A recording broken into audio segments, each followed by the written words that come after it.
지각 밑에는 우리가 접근조차 할 수 없는 수킬로미터에 달하는 미발견 지역이 있어요. 과학자들은 멘틀 안에 묻혀있는 것으로 보이는 지하산을 발견했어요. 지구는 지각, 멘틀, 그리고 핵의 3개의 층으로 나뉘어요. 지각은 80억 명의 사람들, 수조 그루의 나무들, 그리고 수백만 마리의 동물들이 살고 번창하는 곳이죠. 또한 육지와 바다에도 다양한 종류의 지각이 있어요. 해양 지각은 독특한 암석을 포함하고 있고 육지 지각보다 밀도가 높아요. 우리 모두는 교과서에서 지구가 어떻게 분할되고 지각, 멘틀, 그리고 핵을 다른 색깔로 구분한 걸 본 적이 있어요. 하지만 자주 언급되지 않는 특별한 층이 그 사이에 있습니다. 멘틀은 상부와 하부로 나뉩니다. 전이대라고도 하죠. 멘틀이 지질 재활용 센터 역할을 하기 때문에 지각판은 좌우로만 움직이는 것이 아니라 위아래로도 움직여요. 사실 그래서 모든 화산이 나타나는 거예요. 마그마는 지표면이나 심지어 물속으로 분출되었다가 다시 가라앉고 이를 반복합니다. 전이는 400km까지 내려갔다가 660km로 내려갑니다. 그리고 이 맨 아래층에서 과학자들은 숨은 풍경을 계속 발견해요. 멘틀에 있는 산들은 지각에 있는 산들보다 더 험하고 훨씬 더 큽니다. 과학자들은 에베레스트 산보다 더 높은 봉우리를 가진 산맥을 발견했어요. 이들 중 일부는 높이가 965km에 달합니다.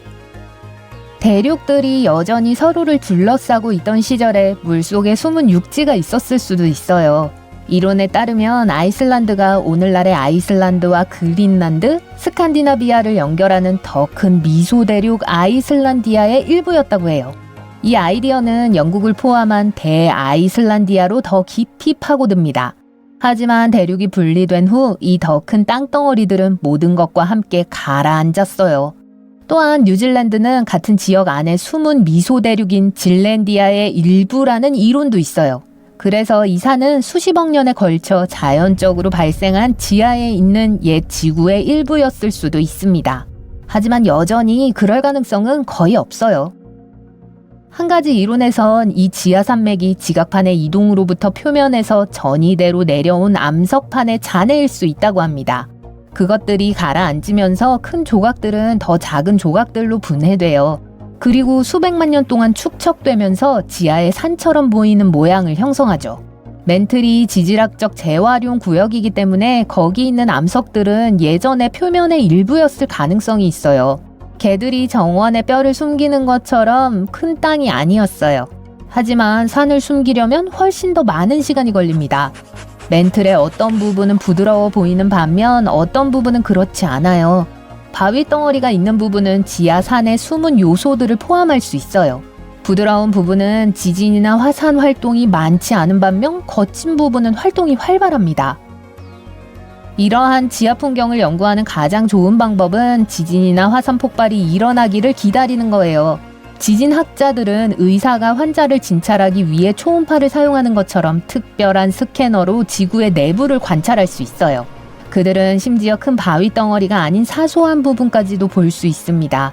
충분히 강한 지진은 심지어 핵을 통과하여 지표면으로 나오는 충격파를 중심부로 향해 보낼 수 있어요. 충격파의 발생지에 따라 지진학자들은 파장의 강도를 관찰하고 연구할 수 있습니다. 부드러운 바위 위에서는 파장이 일직선으로 이동할 수 있어요. 하지만 거친 지역에 도달하면 파장이 흩어지는 경향이 있죠. 물질의 온도와 구성은 파장을 더 빠르게 또는 더 느리게 만들 수 있어요. 하지만 이 정보는 정확하지 않고 지하 산의 실제 데이터에 크게 기여하지 않을 거예요. 그래서 선박에 부딪히는 파도를 분석하고 지구의 자기장을 활용함으로써 과학자들은 필요한 모든 것을 알아낼 수 있습니다. 하지만 이 연구는 오늘날의 내부 상태를 파악하기에 충분할 뿐이지 지난 45억 년 동안 지구가 어떻게 변했는지는 알 수 없어요.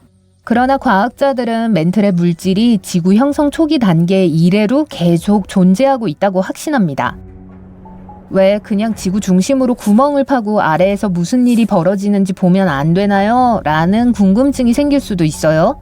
지금까지 인간이 판 가장 깊은 구멍은 러시아 북극의 콜라딥시 추공으로 깊이가 15km가 넘어요. 지역 주민들은 밑에서 비명소리가 들린다고 주장합니다. 굴착하는데 거의 20년이 걸렸지만 말 그대로 그 밑에 있는 것의 표면을 긁는 것에 불과해요. 지각의 3분의 1을 팠는데 이것은 지구 중심까지 0.2%밖에 되지 않아요. 그곳에 가는 것은 우리 능력 밖인 것 같아요. 마치 태양에 도달하려고 하는 것처럼요. 어떤 인간도 그 지하의 압력을 감당할 수 없어요. 지구의 가장 깊은 지점인 마리아나 해구로 내려가기 위해서는 거대한 압력을 견딜 수 있는 특별한 장비가 필요해요. 지구 중심까지 가는 기술을 구축하는 데에도 엄청난 돈이 들 거예요. 브라질에 깊숙이 묻혀있던 다이아몬드의 증거는 우리가 지각 표면에서 하는 모든 일이 수킬로미터 아래, 심지어 멘틀에 영향을 미칠 수 있다는 것을 보여줍니다. 과학자들은 작은 광물 알갱이를 포함하고 있는 6개의 다이아몬드를 파냈어요. 광물 세계에서 포유물이라고 하는 이 알갱이 속에는 지구 깊은 곳에서 유래한 화학 성분이 들어있어요. 전형적인 다이아몬드는 매우 뜨거운 상부 멘틀의 200km 미만의 깊이에서 형성돼요. 그곳의 높은 압력과 끓는 온도는 탄소를 결정으로 만들고 다이아몬드가 됩니다. 하지만 인간은 그 아래까지 파고 들어갈 수 없어요. 사람들은 이런 다이아몬드를 표면으로 배출한 깊은 화산 폭발이 일어난 곳을 탐지해서 이것들을 채굴해요.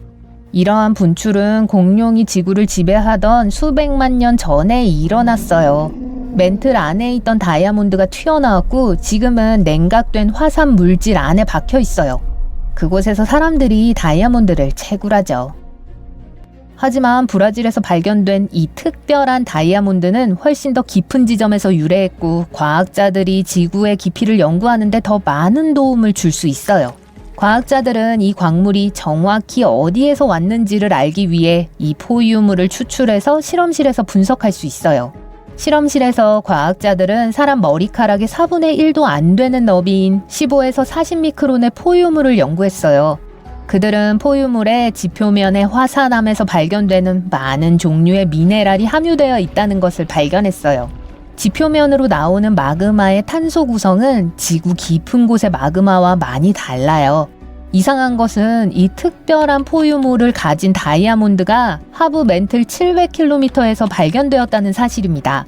단지 몇 개의 샘플만 발견되었기 때문에 우리는 우리 발밑에 무엇이 있는지 알 수 없어요.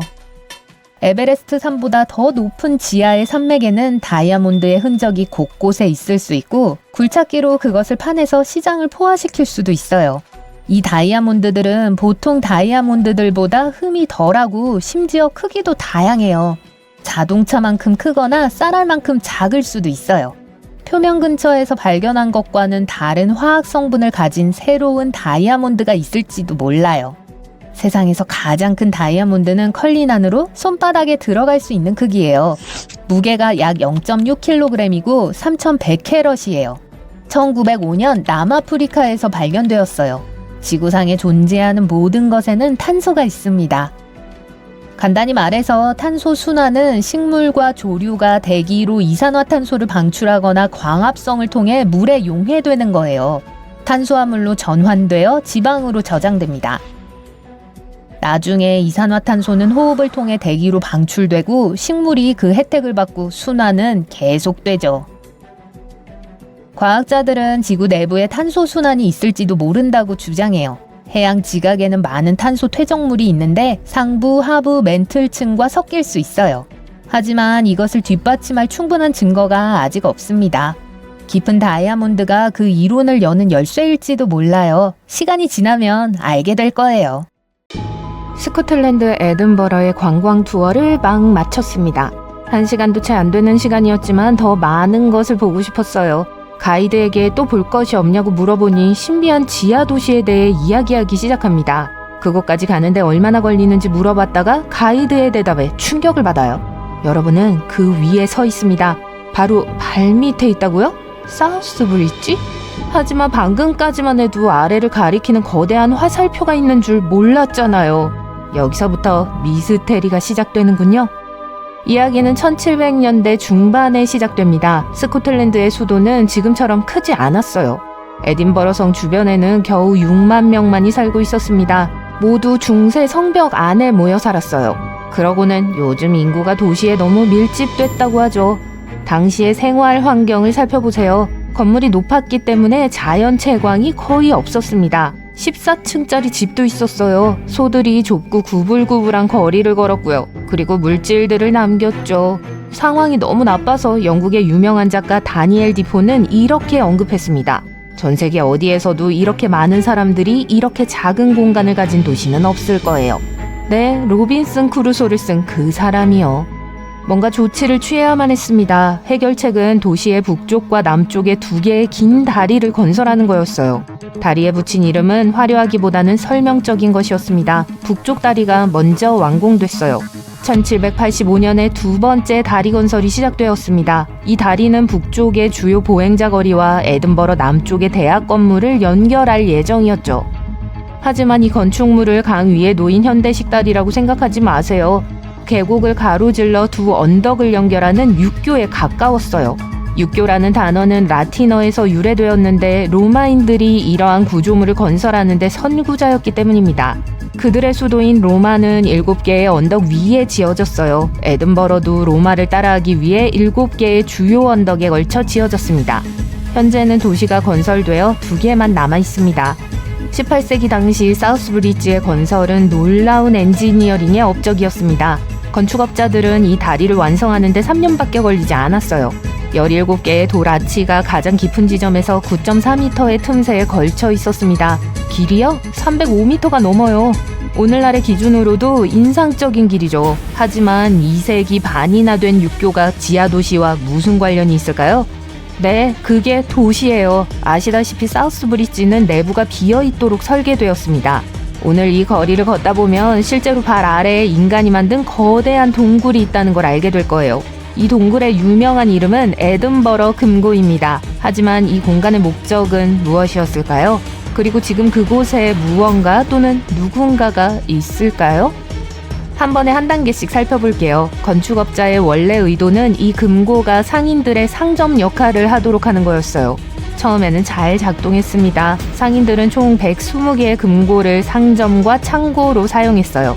작업장, 구두 닦기, 선술집도 있었습니다. 하지만 시간이 지나면서 중대한 설계 결함이 드러났어요. 석재가 새는 금고는 항상 습기가 차 있었습니다. 심지어 홍수까지 발생했죠. 건축업자들이 건물의 방수 처리를 하지 않았기 때문입니다. 상인들은 물로 인해 귀중한 물품이 손상될까봐 걱정했어요. 불과 몇 년 만에 첫 세입자들이 이사를 나가기 시작했습니다.